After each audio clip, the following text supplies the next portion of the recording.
पहाड़ी क्षेत्र में नदी किनारे एक छोटा सा गांव बसा हुआ था। उस गांव के लोग बहुत धार्मिक प्रवृत्ति के थे।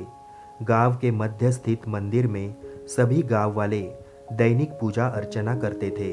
उस मंदिर की देखभाल की जिम्मेदारी वहां के पुजारी पर थी, जो मंदिर परिसर में ही निवास करता था। वह सुबह से लेकर रात तक ईश्वर की अर्चना में लीन रहता था। एक दिन गांव पर प्रकृति का कहर मूसलाधार बारिश के रूप में टूटा, जिससे गांव की नदी में बाढ़ आ गई। बाढ़ का पानी जब गांव में प्रवेश कर गया तो गांव के लोग घर छोड़कर सुरक्षित स्थान पर जाने की तैयारी करने लगे। एक व्यक्ति को गांव छोड़कर जाने से पहले मंदिर के पुजारी का ध्यान आया और वह भागता हुआ मंदिर पहुंचा। वहां पहुंचकर वह पुजारी से बोला, पंडित जी, बाढ़ का पानी हमारे घरों में घुसने लगा है। धीरे धीरे बढ़ते हुए वो मंदिर तक भी पहुंच जाएगा। यदि हमने गांव नहीं छोड़ा तो बाढ़ में बह जाएंगे। हम सभी सुरक्षित स्थान पर जा रहे हैं, आप भी हमारे साथ चलिए। लेकिन पंडित उस व्यक्ति के साथ जाने को राजी नहीं हुआ। वह बोला, मैं तुम लोगों जैसा नास्तिक नहीं हूँ। मुझे भगवान पर पूरा भरोसा है। पूरे जीवन मैंने उसकी आराधना की है। वह मुझे कुछ नहीं होने देगा। तुम लोगों को जाना है तो जाओ, मैं यही रहूंगा। पंडित की बात सुनकर वह व्यक्ति वापस चला गया। पंडित भगवान की प्रार्थना में लीन हो गया। कुछ देर में बाढ़ का पानी मंदिर तक पहुंच गया। बढ़ते बढ़ते वह पंडित के कमर तक पहुंच गया।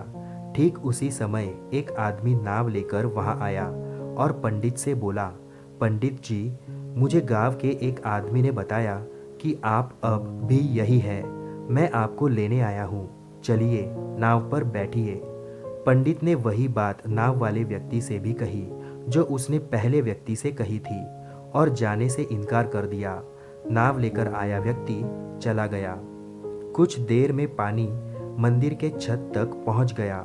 भगवान को मदद के लिए याद करता हुआ पंडित मंदिर के सबसे ऊंचे शिखर पर जाकर खड़ा हो गया।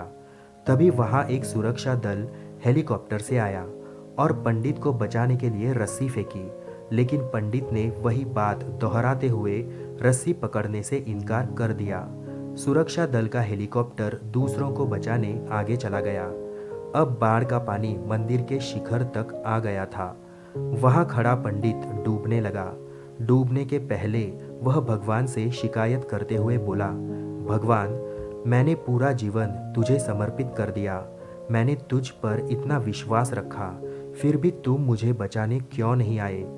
पंडित की शिकायत सुन भगवान प्रकट हुए और बोले, अरे मूर्ख, मैं 3 बार तुझे बचाने आया था। पहली बार मैं भागते हुए तुम्हारे पास आया और गांव वालों के साथ गांव छोड़कर चलने के लिए कहता रहा।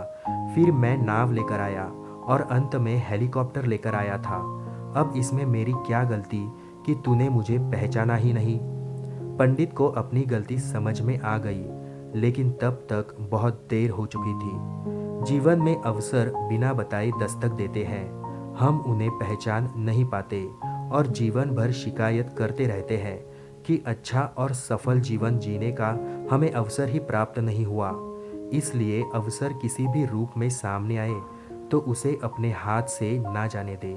धन्यवाद।